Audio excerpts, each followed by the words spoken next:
Shipwrecks hold an eerie fascination, blending mystery, tragedy, and the allure of hidden treasures. While some promise pirate gold and long-lost riches, others reveal chilling discoveries that defy expectations. From human skeletons to secrets buried beneath the waves for centuries, here are 20 terrifying things found inside shipwrecks. Number 20. Civil War Submarine. The H.L. Hunley submarine was the first submarine to successfully sink an enemy ship during wartime. Commissioned by the Confederate States of America during the American Civil War, the Hunley was a vessel designed to break the Union naval blockade of Confederate ports. It was a hand-crank submarine with a cylindrical iron hull that was around 40 feet long. It was crewed by 8 men who operated the sub by turning a crankshaft that propelled the vessel forward. It was a pretty rudimentary machine, but it did actually do what it was designed to do. Well, sort of. On February 17, 1864, it attacked and sank the USS Titanic, which was a Union warship that had been blockading the port of Charleston, South Carolina. Although nobody's really quite sure how it happened, it seems as if the submarine had detonated a spar torpedo against the Titanic's hull, which had caused it to sink quickly. But, as we are likely expecting at this point, the success of its mission was short-lived. Following that attack, the submarine itself mysteriously disappeared. It would not be until 1995 that the wreck of the Hunley was discovered off the coast of Charleston. Creepily, the submarine was found largely intact, with the remains of its crew still on board. It's now housed in a specially designed laboratory in Charleston, where researchers continue to study and preserve this somewhat sinister piece of naval history. Number 19. Shipwreck in Gulf of Mexico. While out testing underwater drone equipment in the Gulf of Mexico, a team from the National Oceanic and Atmospheric Administration (NOAA) came across a previously undiscovered shipwreck from the 19th century. They had managed to capture lots of images of the wreck, and they did seem to poke about a bit. They have determined that the vessel was likely a schooner or a brig of about 124 feet. The remains of the hull are more or less intact, but the ship's rigging is all but vanished. As they looked more closely, it seemed to the researchers that many of the timbers appeared charred, and some of the fasteners had apparently been bent. They reckoned that this was a strong indication the vessel may have been on fire when it sank. Further analysis of the wreck site suggested that the ship might have been carrying a highly flammable cargo, possibly coal or turpentine, which could have contributed to its fiery demise. NOAA researchers also noted the absence of any human remains, hinting that the crew may have escaped before the vessel went down. The lack of personal items and other artifacts on board supports the theory that the crew had time to abandon ship. Despite the extensive fire damage, some parts of the ship's structure remained surprisingly well preserved, offering valuable insight into 19th century maritime construction. Number 18. The Whydah Galley Pirate Treasure. This was a fully rigged ship from the 18th century that was built to perform duties as a passenger, cargo, and heinously, a slave ship in the triangle trade. On the return leg of the maiden voyage of this vessel, the ship was then captured by pirate Captain Samuel Black Sam Bellamy. He sailed the ship up the coast of the American colonies and captured other ships along the way. During a violent storm in April of 1717, the ship was wrecked off the coast of Cape Cod in Massachusetts. Of the whole crew, only 2 of them survived, as well as 7 others that had been on a sloop that was captured earlier. Somewhat unfairly, 6 of the survivors were then hanged, 2 of them were freed, and then 1 was sold into slavery. The shipwreck and all the pirate treasure that was believed to have been on board were lost to the waves, and nobody knew where it was. That is, until 1984, when the wreck was found buried deep under as much as 50 feet of sand and water up to 30 feet deep. The wreckage was spread across 4 miles, but the discovery of the ship's bell and brass plate with the ship's name on it finally confirmed the vessel's identity in 2013. Number 17. Sunken World War II aircraft. In 2015, a whole bunch of different ocean exploration teams made a discovery in the waters about 30 miles off the coast of San Francisco, California. The United States aircraft carrier Independence was found. The ship had been hugely important and many times decorated during the Second World War. She was built in New Jersey in 1942 and joined the fleet in January of 1943. She took part in a deadly raid on Marcus Island shortly after that and then participated in attacks on Tarawa, Rabaul, Luzon, and Okinawa in the Pacific. She was then put out to use in transporting the troops home from the Pacific Front at the end of the war in what was known as Operation Magic Carpet. The ship received 8 battle stars for service during the Second World War and was then packed off to serve as a target vessel for the atomic tests in Bikini Atoll in the Marshall Islands. During these tests, she received heavy damage and was then towed back to San Francisco for decontamination. In 1951, she was scuttled off the coast of San Francisco, where she remained intact in her watery grave, untouched until being rediscovered once again in 2015. These images capture the surprisingly intact aircraft carrier resting at the bottom of the ocean. Number 16. the USS Lexington. Up next, we have another United States aircraft carrier also from that same World War II era, except that this one went down during a battle and never made it back home. This is the USS Lexington. It was one of the very first aircraft carriers to be built by the United States. It was discovered by the crew of the research vessel Petrel at about 2 miles beneath the surface of the Coral Sea in waters about 500 miles off the coast of eastern Australia. This was where it had sunk in 1942, with the loss of 2,116 crew and the 35 aircraft that were on board at the time. The ship had originally been commissioned as a battlecruiser but was launched as an aircraft carrier all the way back in 1925. It was out in the ocean during the Second World War, fighting alongside the USS Yorktown against 3 Japanese carriers. This was the first carrier-on-carrier battle ever in history. The Lexington sustained serious damage after multiple hits from torpedoes and bombs during the 4 days of battle until finally sinking beneath the waves on the 8th of May 1942. A total of over 2,000 crewmen and officers were rescued by nearby American ships, and those rescued included the captain and his dog, Wags, the ship's mascot. The footage that was captured by the expedition that found the USS Lexington shows large guns and the blast shields that the ship once had. There are also lots of aircraft scattered across the seabed. Now it's time for today's topic. In a groundbreaking announcement, National Geographic confirmed that during their recent deep-sea expedition to the Titanic wreck, their divers uncovered a mysterious safe, locked for over a century beneath the icy Atlantic waters. The safe, discovered amid the decaying remains of the legendary ship, has become the centerpiece of the expedition's findings. After painstaking efforts to carefully retrieve and open the safe, the team revealed a bluish metal box nestled inside. The moment the lid was lifted, an air of mystery deepened. Within the box lay a small bag tied with a knot, along with several coins, likely from the early 1900s. The coins were gently examined, while the bag was placed in a protective container. The bag's contents, once revealed, left the team astounded. It held a collection of intricately designed necklaces and an assortment of rare coins. One particular necklace stood out, a diamond-encrusted piece engraved with the name Amy. Experts on site believe it could have belonged to a prominent passenger, but the true story behind its owner remains unknown. This discovery has sparked immense curiosity, with experts diving deeper into its historical significance. Could this necklace unlock untold stories of Titanic's fateful night? Let us know your theories in the comments below. Number 15. Spanish Galleon San Jose. Being a treasure hunter is genuinely a bona fide job, although most of the time, it's fraught with disappointment and is a generally underwhelming retrieval operation rather than a movie-esque, through the caverns lined with glittering golden artifacts, kind of thing. But perhaps the thing that drives these treasure hunters onwards is the hope of a life-changing haul of loot glinting off the ocean floor. This team of treasure hunters from Florida was diving off of Florida's east coast when they came across gold glittering in the shallow waters near Vero Beach.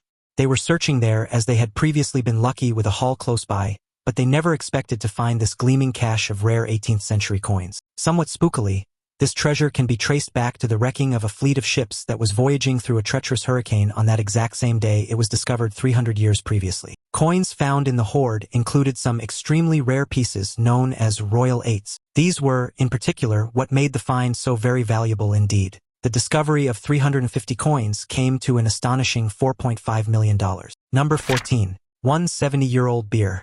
This is the wreck of a ship that sank off the coast of Finland all the way back in 1842, and there was apparently beer still on board. The 19th century beer was so fascinating to some Belgian beer makers that they decided to reconstruct it, and it's available to sample. The beer itself had been perfectly preserved in the 50-meter depths in which the wreck had settled, and somehow, the temperature had just been right to keep the beer in good condition. The beer makers had used all of their clever technology to test the microorganisms in the bottles and then figure out the type of yeast and bacteria that they had used to create the original beer in the 19th century. They were also able to use technology to determine the alcohol content, the color, and even the bitterness of the beer. Through chemical analysis, researchers discovered that the beer contained lactic acid bacteria, which contributed to its slightly sour taste. They also found that the beer was brewed using a top-fermenting yeast, a method still used in some traditional Belgian ales today. The experts noted that it had an unusually high sugar content, giving it a malty, almost caramel-like sweetness. In addition, traces of floral and spicy notes suggested that the original brewers may have used herbs or spices in place of,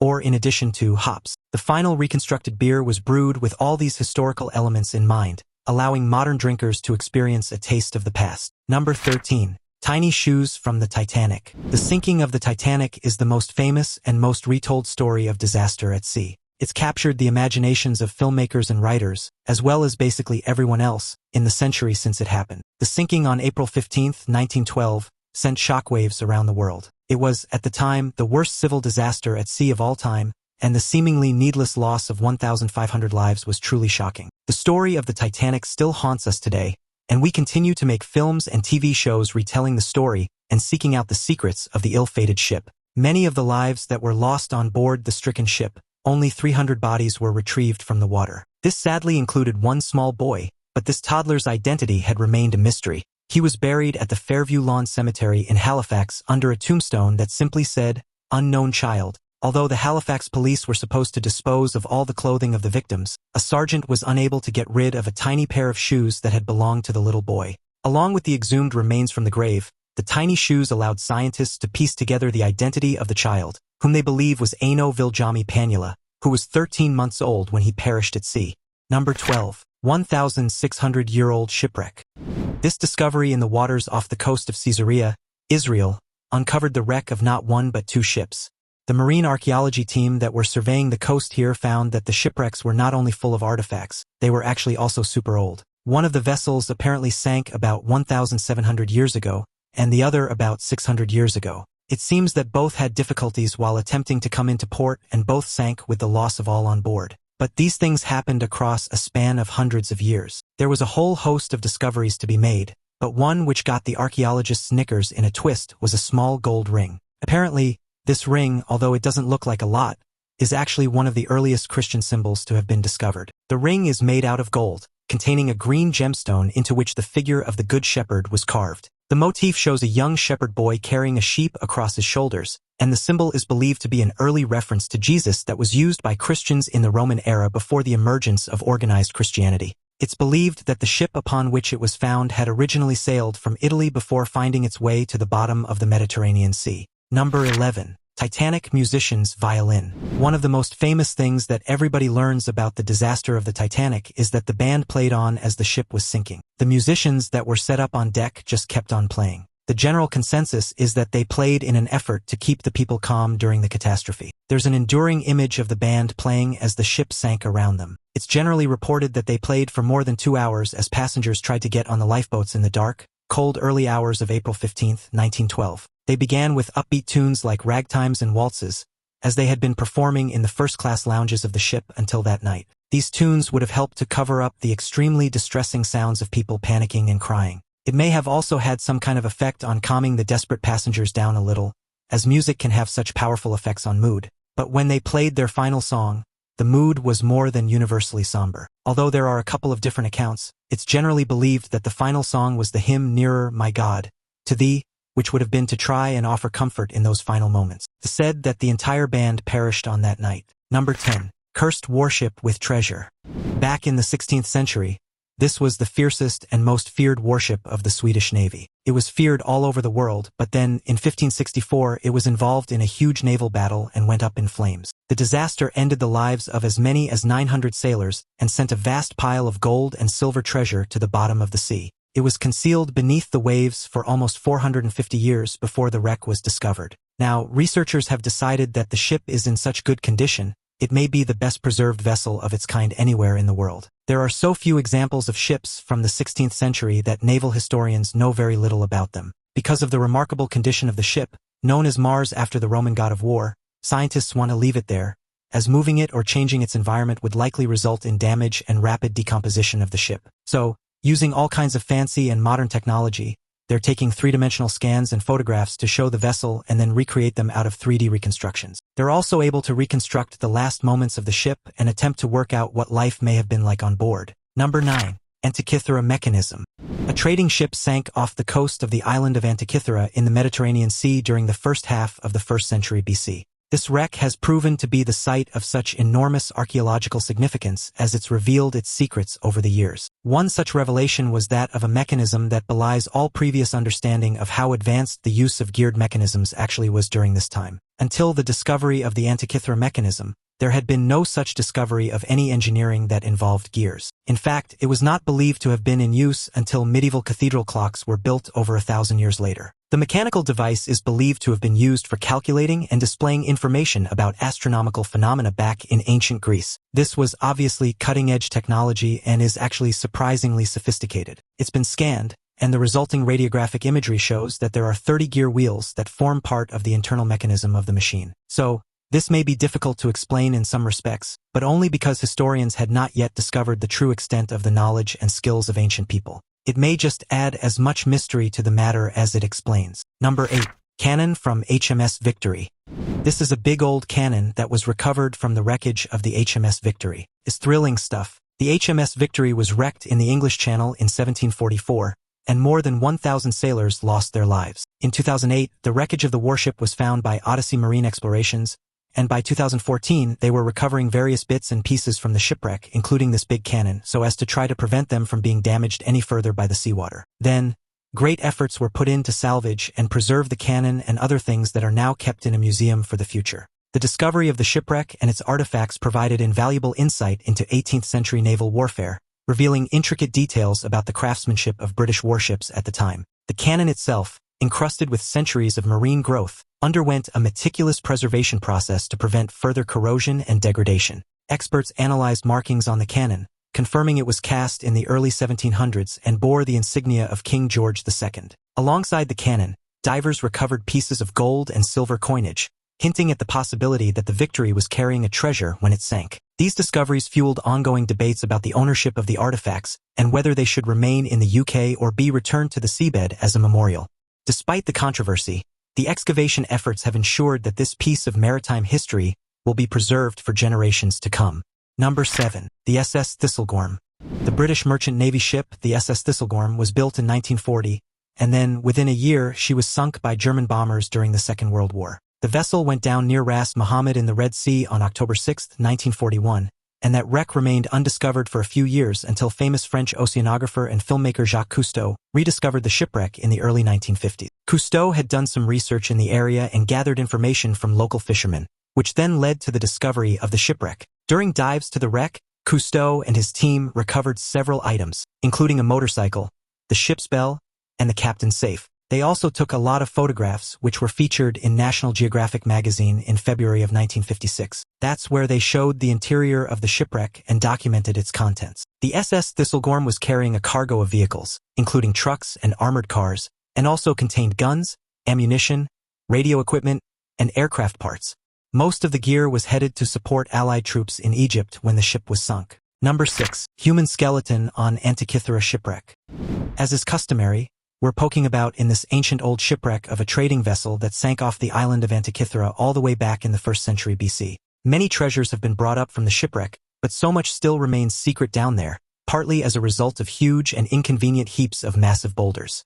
These big old rocks rest on top of the site, most likely having been dumped there during an earthquake all the way back in the 4th century AD. Inside, they found dozens of thrilling things and one decidedly creepy skeleton. It makes sense, even if it is a sinister reminder that shipwrecks aren't only about the treasure. They usually involve rather a lot of carnage as well. But we don't think too much about all that gloomy stuff. So what the heck else was on board? Amongst all the old junk and debris, archaeologists were extra excited to discover a weird ancient bronze disc of mysterious origin, an arm from a statue, and our old favorite, the Antikythera mechanism. So what in the world was all the fuss about this bronze disc? The object was circular, obviously made out of bronze again, and had a whole bunch of holes punched in it, as well as the image of a bull. The plot does thicken, but regardless of the fact that even the ancient history buffs don't know what it is, we have an idea now, don't we? Yes, you clever old devils, if it's round and mysterious, it must be aliens, because it's always aliens. Go ahead and prove otherwise. I dare you. Number 5. Letters from 1941. Back in 2021, a group of archivists spent a long time piecing together a poignant puzzle. These are the fragments of a love letter from 1941 that were written by a woman named Iris. They were found about 3 miles below the sea in a shipwreck. The letter was written to an unknown serviceman who had been stationed somewhere in what is now Pakistan. The letter was actually never delivered, and it was one of 717 letters that were on board the cargo ship that was torpedoed off the coast of Ireland by a German U-boat in February of 1941. Only one of the 86 crew who were on board survived that sinking. The wreck was discovered in 2011, and many of the items on board were then recovered. Alongside the letters, researchers uncovered personal belongings such as pocket watches, photographs, and military documents, all offering a haunting glimpse into the lives lost at sea. Despite being submerged for decades, some of the letters remained remarkably legible, preserved by the cold, oxygen-deprived depths. Archivists painstakingly worked to reconstruct and decipher the fragile pieces of paper, revealing heartbreaking messages of love, longing, and hope for the future. One passage from Iris's letter expressed excitement about a future reunion that, tragically, would never happen. The discovery of these letters not only shed light on a forgotten wartime tragedy, but also served as a testament to the enduring power of human connection across time and distance. Number 4. Medieval shipwreck. This is a shipwreck from the 13th century that was sunk off the coast of England and disappeared until 2019. Known as the mortar wreck, this ship was carrying large amounts of stone mortar bowls that were used in the process of grinding stone for building works. The ship was also carrying a bunch of heavy stone cauldrons, Gothic stone gravestones, and a load of raw marble, which had made the ship really heavy. It had sunk and become covered by a vast bank of sand. This had preserved the shipwreck to an unusually thorough extent. In fact, there's a suggestion that this could be the oldest preserved sunken ship in England. There are older ones like Bronze Age, but these are not very well preserved like this one. The trouble is that when you uncover a ship that's been preserved by sand, the minute that the water touches the wooden craft, it then begins to damage the structure. Meaning that although it was discovered, it was necessary to cover it up once again with sandbags in order to prevent instant deterioration of the structure itself. Number 3. Titanic boots and a coat. There's a distinctly morbid fascination with all things Titanic related, and for some reason, there are plenty of people who are extra ghoulishly interested in staring at pictures of the graves of more than 1,000 people who lost their lives in the tragedy. So here, for those ghouls, are some more images. This is a coat and shoes that have been photographed in a recent submarine investigation of the wreck site. They captured the clothing in a way that appears to show that this is likely where a person perished, and these are the items they were wearing when they fell. It's extremely sad, and for some reason, people seem to like looking at it. The Titanic was an extremely large passenger ship carrying 2,223 people on her maiden voyage, and as such, its original design required 64 lifeboats. But when it came to the final decisions about such things, it was considered that the ship really didn't need so many. The ship's owners were concerned that having the full quota of lifeboats would clutter up the deck and create a terrible eyesore for all of those first-class passengers, and that was simply not going to do. So, in the end, they weighed up the idea of being able to evacuate all passengers safely against the unsightly view-spoiling effects of the correct number of lifeboats, and they went with a grand total of 20 of the things. It was actually generally accepted that ships would be under-equipped with lifeboats during this period of time. People assumed that even a sinking ship would remain on the surface for long enough to ferry passengers to safety. That is usually what had happened in previous incidents, but nobody foresaw the calamity that would befall the Titanic, or they probably would have had a whole lot more sense. So what of those 20 precious lifeboats? Well, there were 14 standard wooden ones with a capacity of 65 people each, and then there were 4 Engelhart collapsible boats that could hold 47 each, and 2 emergency cutters with space for 40. So, a quick calculation shows that carry the 1, then there's the 2, -3, about 1,178 people could have been saved. But over 1,500 people perished in the disaster. And of the already woefully inadequate lifeboat allocation, many pulled away from the sinking ship either half full or less. Number 2. The SS Andrea Doria. While cruising towards New York City in July of 1956, a passenger liner known as the SS Andrea Doria got into some difficulty. From a set of problematic conditions, things just seemed to get worse until the entire sorry event wound up in total calamity, with 52 people dead. The ship was using radar to assist her passage through treacherous thick fog while sailing near the coast of Nantucket, Massachusetts. Visibility was extremely poor, and the ship was relying on the radar technology to guide her through. The trouble with that is that, in order to properly use radar, it has to be read and interpreted correctly, and that's precisely what seems to have gone wrong. The Andrea Doria collided with the MS Stockholm, a Swedish passenger ship, which was traveling in the opposite direction.